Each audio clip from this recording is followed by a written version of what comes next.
People ask me about this truck, leaving comments, and I can't remember them all right now, but I'm thinking, you know, now would be a good time to answer a few questions.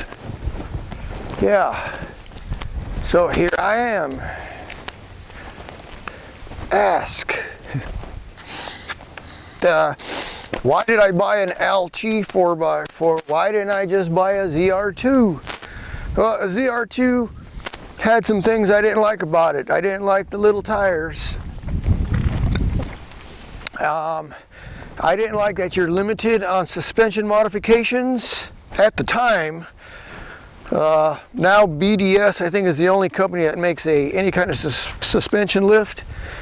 So I was like, well, that's why, you know, I like doing my own thing anyway. If you like working on trucks and stuff like that, you know, what good is fun is to buy a car that's already done, and you know you're going to modify it anyway. So I also didn't like the price. It came with a bunch of stuff I don't need, you know, leather seats and stuff. I mean, it's nice, but I don't need none of that. Heated mirrors, heated seats. So I got this. I've got a 6-inch, it's advertised at a 6-inch lift kit from Rough Country.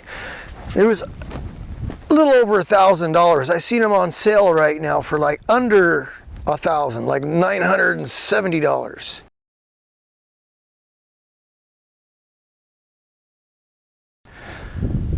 For the basic kit, remember that, the basic kit. Now I did the same thing on the basic kit that I did when I bought this truck. You know, I could have got the top of the line kit, but no, I just give me the basic kit because I'm going to change things anyway. So the basic kit basically comes with strut extenders, all the brackets, lower the front, which I believe is about 5.5 inches. I don't think it's a true 6, but you know, it's close. What's a ½ inch? You know? And in the rear, lift blocks, new bolts, and longer shocks. There you go.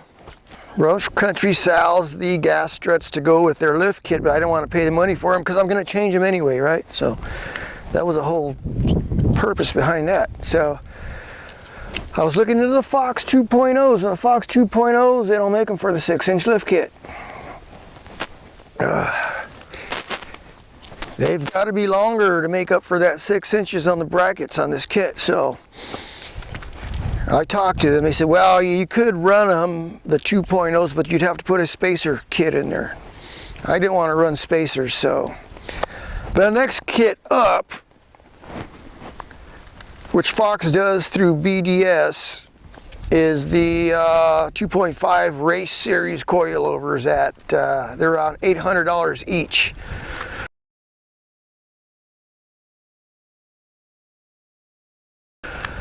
So I just, you know, bit the bullet and put those on, and even those didn't meet my needs. I had to upgrade the springs that came with them.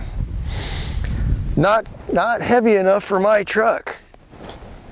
With the weight of the bumper and the winch and the heavier wheels and tires and all the other stuff I had on there, they were not working. They were pretty crappy, I thought.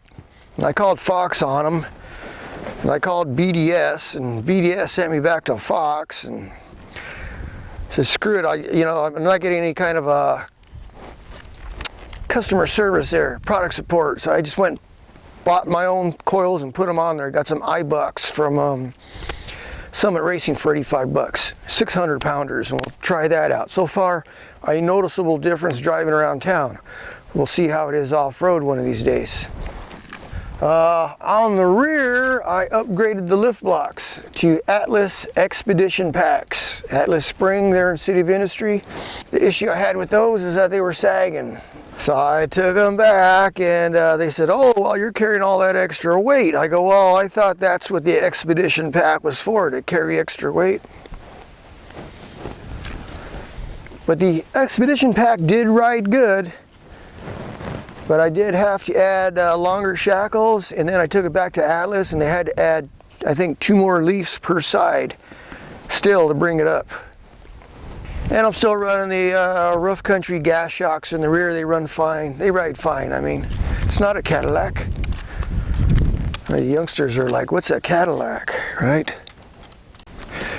So then we move on to bumper options. So this is a 2018 Colorado, and I could not find a whole lot of aftermarket product support. Something that I liked. I've bought the ARB bumpers before for my my Tacoma. If you look back at my older videos, I had a Tacoma. And pretty nice bumpers, well made. They're not really heavy like these. They're lighter, but they're reinforced inside in the right places, you know. Winch capable. They've got the cutouts for your high lift jack and all that. They got rubber bumpers on the front. Great bumper, but they didn't have them for this truck. They said they're coming, they're coming, they're coming. And when they did get them, I told them, hey, you know, where are they at? Oh, they sent me to the retailer, and the retailer says, well, we don't have those yet. So I said, all right, forget it. I'll go back and I'll do a Fab 4 bumper. These are quite heavy. That's the only thing I don't like about this. I mean, it's solid, but this is like 1/4 inch plate all the way around. I mean, and it's kind of bulky if you look at it. You know, once I installed it and seeing how everything bolted up, it was like the winch could have been moved back about 4 inches, which would have taken off some of this front, and it's, you know. But it does the job, and it's just what I settled on at the time. I wanted to get this thing over with. I wanted to go out and hit some trails, so that's what it is.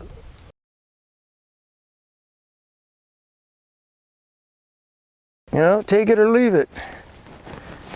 I did drill some holes in it here to get some more airflow through the lower part of the radiator, because this was just one solid piece. And I'm like, wow, that radiator goes all the way down, you know, down here. And it's blocking all that airflow. So I just drilled some holes in it, right? I've got an inexpensive winch.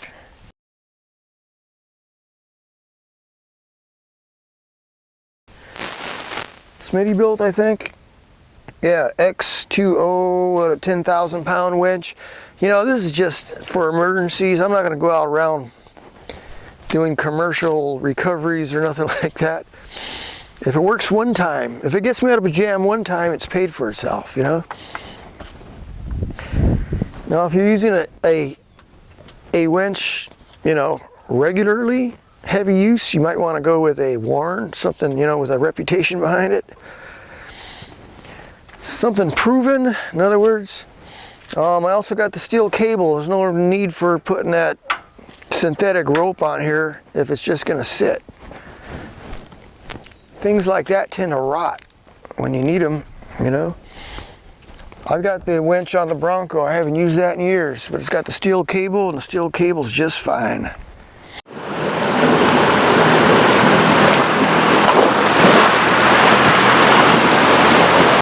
All right, then we're going with lights here. Lights, I forgot all about that. Okay, so this is a 30-inch arc beam, very inexpensive, fairly well built, you know.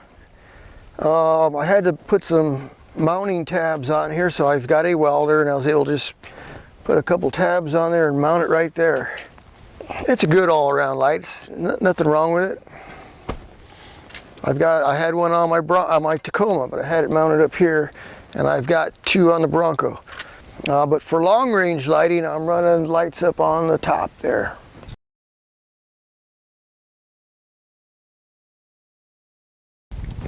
That's those are just KC Gravities, 4x6.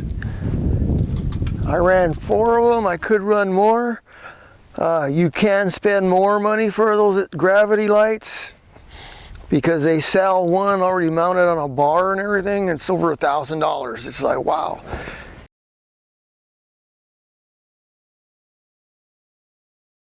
They do their job though. Have you seen one of my videos driving at night across a creek?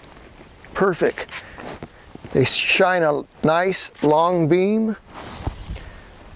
So I got them pointed far down the road, and then for in between that, I got these. These have a nice flood pattern out to the sides and down low. A perfect combination.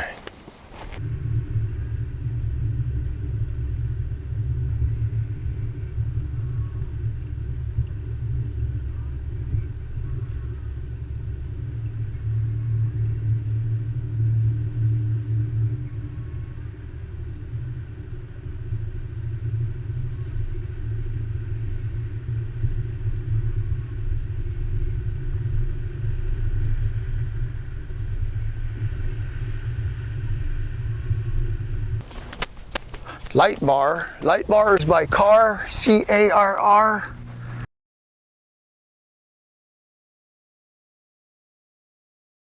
Pretty easy install, does the job. I did all my own wiring. The wires from the lights come back into the shell. And inside the shell, I've got a junction block or a distribution block for power. I got my relays, fuses. I got a battery cut off because I'm running a battery, a big cable all the way from the front to the back. And then I'm running a second battery back here in the back of the truck. Got my compressor. Brake lines. This kit comes with, a lot of these kits come with brake line extenders. They're just brackets, right? Your brake lines are steel, and then they go to the rubber hose to your brakes, so it's flexible. And they basically just bend the steel line down and then reattach with a bracket. So I found they were still kind of short, so I just put new brake lines all the way around. I went to the hydraulic hose man, and they made me longer brake lines, 6 inches longer all the way around. There's another couple $100 just in brake lines.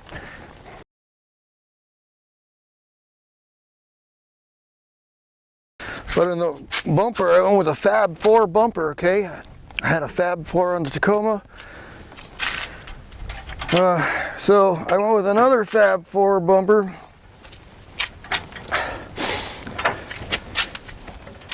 And if you've seen my Tacoma, it had a tire carrier just like this. Unfortunately, Fab 4 makes a bumper tire carrier for the Tacoma, but they don't make a bumper tire carrier for the Colorado. They only made the bumper. And I called them on that, and I said, hey, when are you guys gonna make, they don't plan on making one, they said.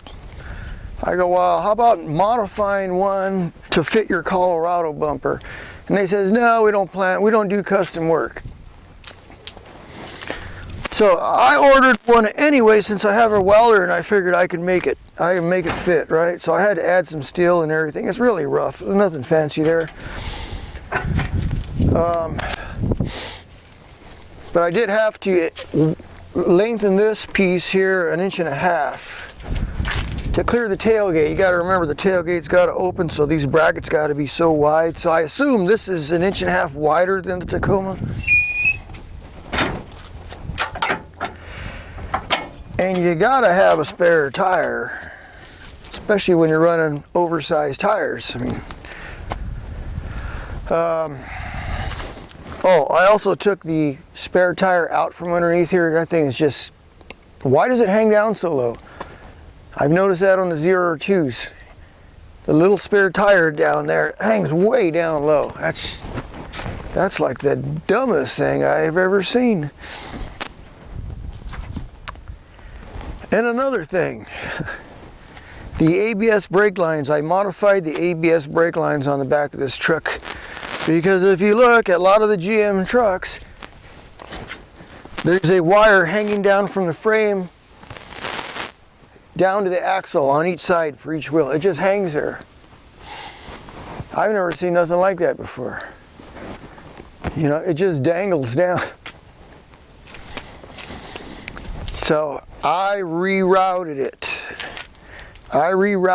And run it along with the brake lines. So, you know, the brake lines come off the frame and they kind of loop around and then go to the axle. That's what I did. I rerouted the wires. It's basically just 2 wires. It's nothing complicated. You just got to keep your polarities correct.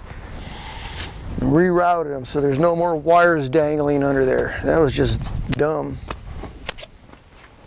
I've done some deep water crossings, and somebody asked me about the vent tubes. Did you put longer vent tubes on there? I go, you know what? These are mounted pretty high.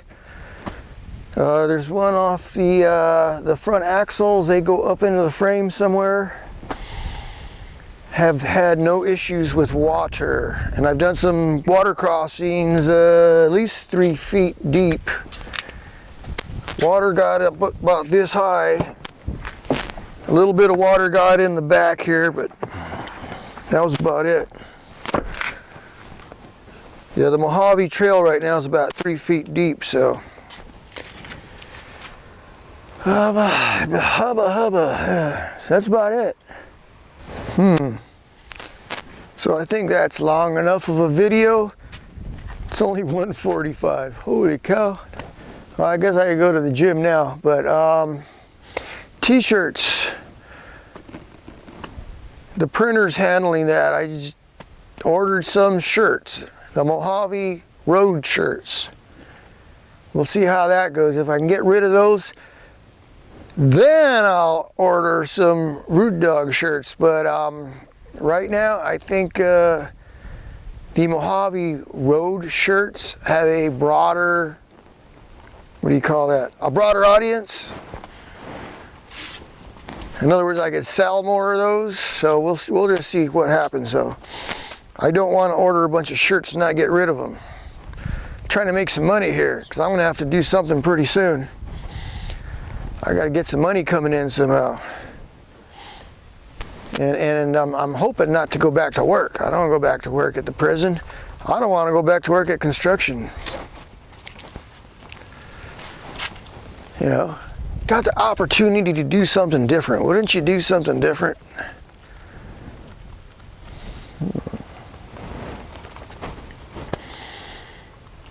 But what? Yeah, what?